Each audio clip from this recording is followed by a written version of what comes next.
Good evening students. आप सभी लोगों का एक बार फिर शौर एकेडमी के प्लेटफॉर्म पे स्वागत है। और हम लोग करंट इश्यूज के श्रृंखला में फिर से एक बार उपस्थित हैं।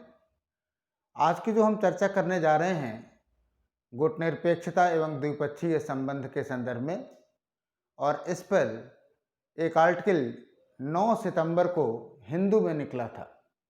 तो इस चर्चा का जो मूल जो कंटेंट है उसी को हमने यहाँ पे डेवलप किया है। तो गुटनिरपेक्षता और द्विपक्षीय संबंधों को अगर हम लोग देखें तो किन किन संदर्भों में हमें आज की चर्चा करनी है। सबसे पहले कि गुटनिरपेक्षता की पृष्ठभूमि क्या थी, उसका प्रमुख आधार क्या था, कौन कौन से देश थे और वर्तमान संदर्भ में उसकी क्या प्रासंगिकता थी। ये जो हेडिंग है गुटनिरपेक्षता एवं द्विपक्षीय संबंध, सच पूछे तो ये देखा जा रहा है कि क्या द्विपक्षीय संबंधों का जो महत्व है वो गुटनिरपेक्ष आंदोलन पर प्रभावी होगा या गुटनिरपेक्षता की नीति जो है वो प्रभावी होगी। आपको बता दूं कि गुटनिरपेक्षता की जो नीति है अंतर्राष्ट्रीय संबंधों में भारत की एक महत्वपूर्ण देन मानी जा सकती है। खास करके द्वितीय विश्व युद्ध के पश्चात, समाप्ति के पश्चात, 1945 के पश्चात कई छोटे छोटे राष्ट्र जो है स्वतंत्र हुए और समूचा विश्व देखते देखते दो वैचारिक खेमों में बंट गया। और उन वैचारिक खेमों में एक का नेतृत्व अमेरिका कर रहा था, पूंजीवादी राष्ट्र था, और दूसरे का नेतृत्व सोवियत संघ कर रहा था जो समाजवादी राष्ट्र था। 9 स्वतंत्र देश इन गुटों में शामिल होते चले जा रहे थे, किंतु कुछ बड़े राष्ट्र जैसे भारत और इंडोनेशिया, यूगोस्लाविया, इन तीनों राष्ट्रों ने ये निश्चय किया कि वास्तव में हमें इन दोनों गुटों से नहीं जुड़ना है और इन दोनों गुटों के से बराबर दूरी रखते हुए स्वतंत्र नीति का पालन करना है।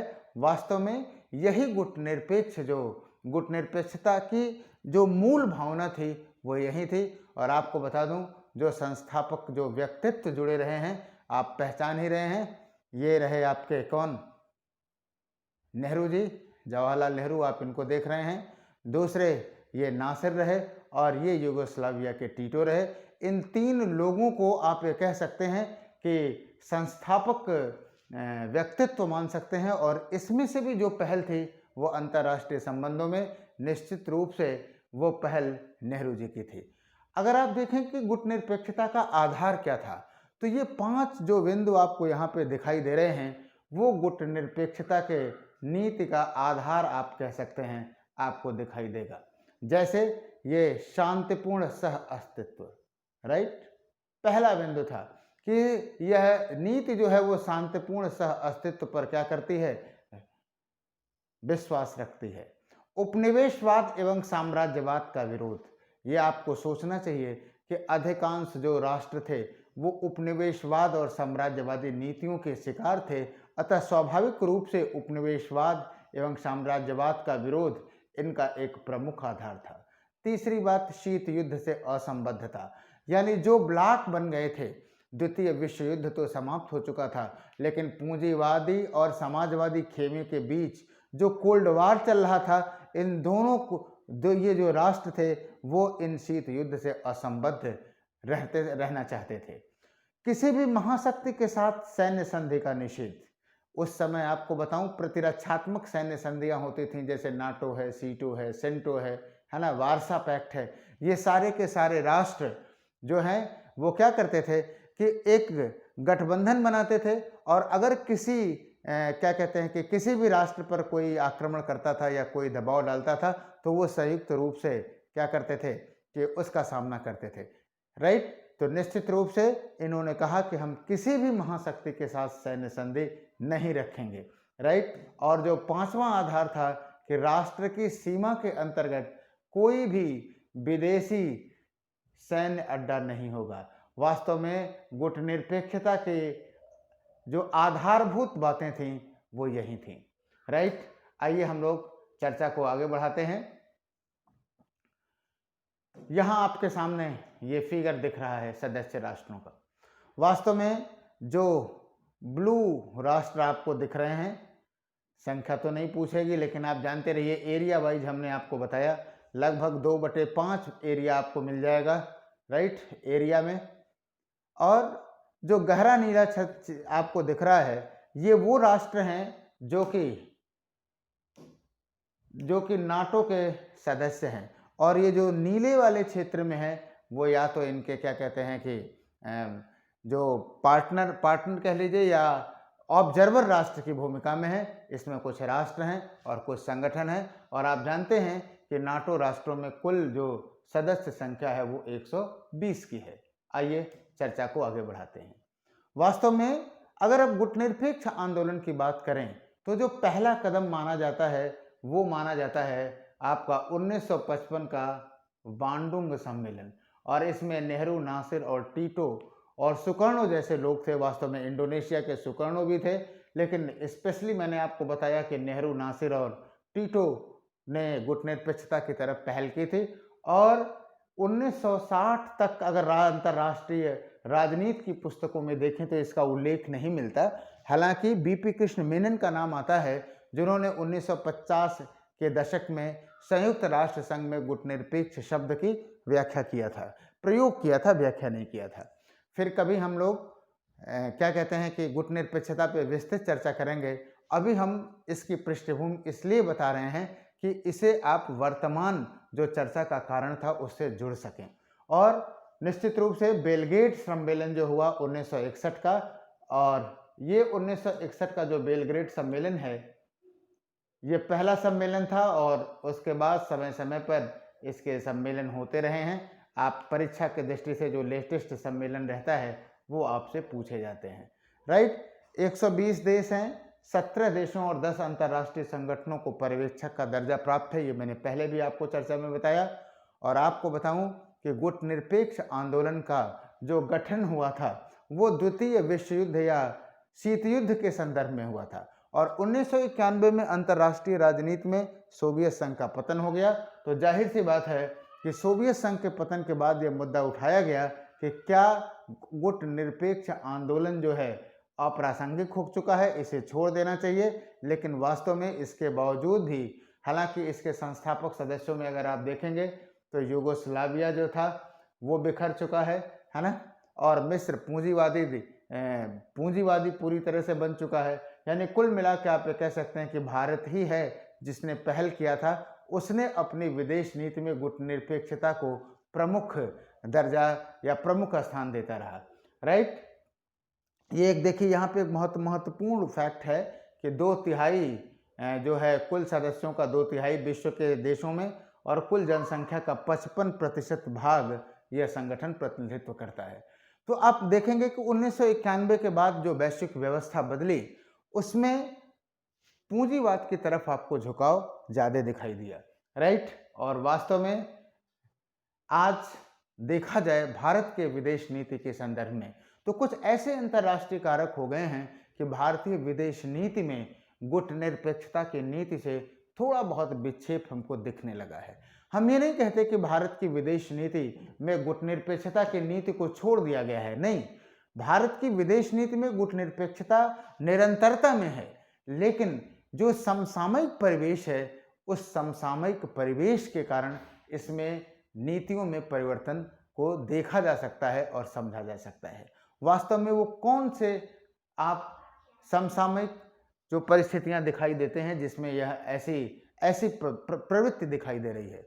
अगर आप देखें तो खास करके दक्षिणी एशिया और प्रशांत महासागर में जिस तरह से पैसिफिक में अंतर्राष्ट्रीय जो सामरिकी बन रही है ना, भू राजनीति जो बन रही है, उसकी वजह से विदेश नीति में परिवर्तन के तत्व को देखे जा सकते हैं। खास करके चाइना का जो आपका क्या कहते हैं रिंग फेंस पॉलिसी है, समुद्र में घेरने की नीति, और उसके बाद जो BRI जो पॉलिसी है, उस परिप्रेक्ष्य में अमेरिका के लिए भारत जो है वो अधिक महत्वपूर्ण हो चुका है। और इसके अतिरिक्त भारत और चीन, पाकिस्तान और चीन का जो गठजोड़ है ना, वो कहीं न कहीं भारत पे क्या कर रहा है कि भारत पे एक दबाव बना रहा है, जिसकी वजह से भारत अमेरिका दोनों काफ़ी करीब आ रहे हैं। आप देखेंगे इसी परिप्रेक्ष्य में जो भारत रूस जो है, सोवियत संघ जो है, रूस पूर्व का सोवियत संघ और वर्तमान का जो रूस है, भारत के साथ जिसके पारंपरिक रूप से काफ़ी अच्छे संबंध थे, अब देखेंगे तो चाइना और रूस के साथ भी संबंध बदल रहे हैं या ज़्यादा प्रगाढ़ हो रहे हैं, आप ये कह सकते हैं। तो ऐसी स्थिति में जो क्षेत्रीय समीकरण है वो समीकरण बदलता हुआ दिख रहा है। और वर्तमान परिस्थिति अगर आप उठा करके देखेंगे, खास करके कोविड-19 के पश्चात, आप देखेंगे कि कोविड-19 के पश्चात अंतर्राष्ट्रीय जो चीन के खिलाफ जो अंतर्राष्ट्रीय माहौल बना हुआ है, उसका जो फायदा उठाने की जो बात है, वो निश्चित रूप से माहौल, अंतर्राष्ट्रीय माहौल भारत के पक्ष में है। यानी जो अमेरिकी कंपनियां या जो अन्य विदेशी कंपनियां चाइना में लगाई हुई थी, क्या कहते हैं कि अपने संयंत्र लगाई हुई थी, वो निश्चित रूप से अब वो क्या चाहती हैं, चीन से बाहर जाना चाहती हैं। और चीन से बाहर जाने के बाद अगर कोई क्या कहते हैं बेहतर जगह है, अधिक श्रम अगर उपस्थित है, अधिक बड़ा बाजार उपस्थित है, तो वो भारत का है, राइट। और आप समय समय पर बहुत सारे फैक्ट सुनते होंगे कि एप्पल ने भारत में निर्माण का निर्णय लिया या फलां कंपनियां भारत आ रही हैं। तो निश्चित रूप से ऐसे परिप्रेक्ष्य में गुटनिरपेक्ष आंदोलन समूह के साथ रहने के जगह पे भारत या कोई भी जो राष्ट्र है अब अपने द्विपक्षीय और बहुपक्षीय संबंधों पर ज़्यादा जोर दे रहा है। वो अपना व्यक्तिगत राष्ट्रहित देख रहा है, न कि संगठन के हितों की चर्चा कर रहा है या संगठन पर ज़्यादा निर्भर है, राइट। और आपको बताऊं कि इसके बाद जो है लेटेस्ट जो है 4 मई 2020 को अजरबैजान की अध्यक्षता में एक वर्चुअल शिखर सम्मेलन हुआ। यहाँ से आपसे पूछा जा सकता है, और ये जो फोकस था इसमें वो स्पेशली किस पर था कि कोविड-19 से उपजे परिप्रेक्ष्य में गुटनिरपेक्ष राष्ट्र या नाम का क्या परिदृश्य होना चाहिए, उस बिंदु पर चर्चा की गई। और इस बात को कहा गया कि वैश्विक जो संगठन है, खास करके जो WHO की भूमिका समझ में आ रही है कि सही समय पर पैंडेमिक नहीं घोषित किया गया और उसकी वजह से विश्व को जो नुकसान हुआ, उसमें UNO और वैश्विक संगठनों की असफलता पर चिंता व्यक्त की गई। और जाहिर सी बात है कि अंतर्राष्ट्रीय राजनीति में इसमें विकासशील राष्ट्रों के लिए एक नए भागीदारी की भी बात कही गई। आपको बताऊं, एक मुद्दा भारत की तरफ से यह भी रहा कि जो आतंकवाद और फेक न्यूज़ जैसी समस्या है,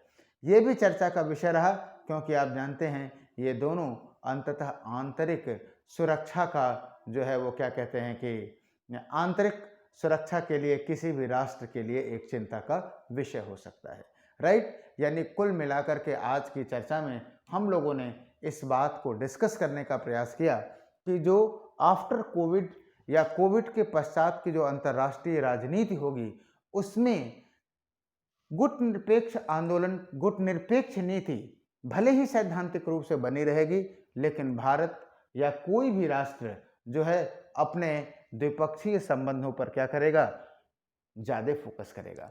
आपको इस बात के लिए, ऐसे प्रश्नों के लिए तैयार रहना चाहिए। वर्चुअल शिखर सम्मेलन के जो मुद्दे हैं, किसकी अध्यक्षता में हुआ, ये PT के पॉइंट ऑफ व्यू से महत्वपूर्ण हो सकता है और मेंस के पॉइंट ऑफ व्यू से यह महत्वपूर्ण हो सकता है कि आपसे पूछा जाए कि कोरोना के या कोविड-19 के पश्चात गुटनिरपेक्ष आंदोलन कहाँ तक प्रासंगिक रह गया है, या उसकी जो क्या कहते हैं कि अंतर्राष्ट्रीय राजनीति में योगदान का जो की समीक्षा करें। इससे रिलेटेड सवाल आपसे मेंस में पूछे जा सकते हैं, राइट। तो बहुत बहुत धन्यवाद, थैंक यू। बने रहिए इस सीरीज के साथ, और रोज़ हम लोग विभिन्न क्षेत्रों से जुड़ी कोई ना कोई आपके पास क्या कहते हैं कि एक मुद्दे को, एक या दो मुद्दे को हम लोग चर्चा में लाएंगे, राइट। तो बहुत बहुत धन्यवाद, थैंक यू।